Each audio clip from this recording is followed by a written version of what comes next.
Now the rider's seat you can remove without removing the pillion pad by removing this bolt, which is 12mm bolt on the outside and a 13mm nut on the inside.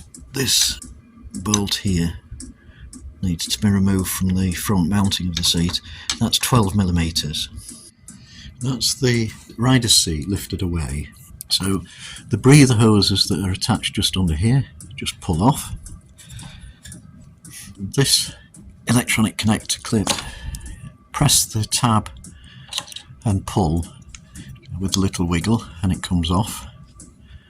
This connector to the fuel pipe has got two push buttons, one either side. This stub is very brittle and easy to break. First it's necessary to just press it gently towards the pump, and then press these tabs firmly and it does slide away quite easily. Said that and it's there we are, off it comes. So the two tabs, just slide the connector slightly towards the pump, press the tabs and then ease it off. Now why am I removing the tank, you might wonder? Well, just above idle the tank has been rattling, and it's something to do with the rubber buffers that the tank mounts at the front. You might be able to pick the noise up just hitting the tank, but also if I just take hold of the tank and slide it away, slide it backwards and forwards away from myself, it's sliding and hitting the rubber buffers. So I just want to see what's going on underneath and whether I can stop that annoying noise. Now the next step is to remove these two bolts. These are 10mm bolts. There's a C-shaped bracket on the front of the tank that sits over the rubber buffers, so it has to be withdrawn backwards. So the idea is just lift slightly the rear end of the tank, slide the whole tank backwards and it should lift away. I've found that those rubber buffers here were quite tight and this has taken quite a lot of pulling up.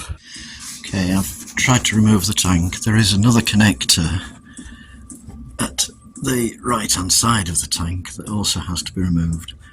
This wire connector. I've just separated the wire from its socket here. I wasn't aware of that wire, it was hidden under the tank, but when I tried to lift the tank I couldn't get it off. And that's it, that's the tank off. These are the rubber buffers that the front end of the tank sits on. At the front end of the tank, these are the two horseshoe shaped clips that slide over the rubber buffers. Underneath the tank, and there's the connector that I didn't notice. How did I miss that?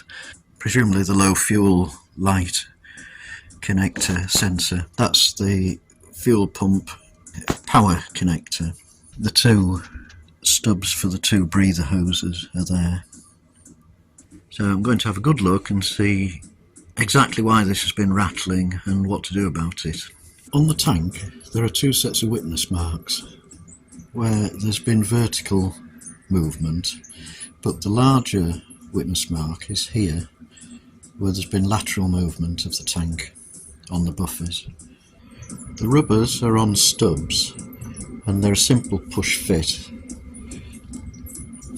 so they pull off the stubs like that.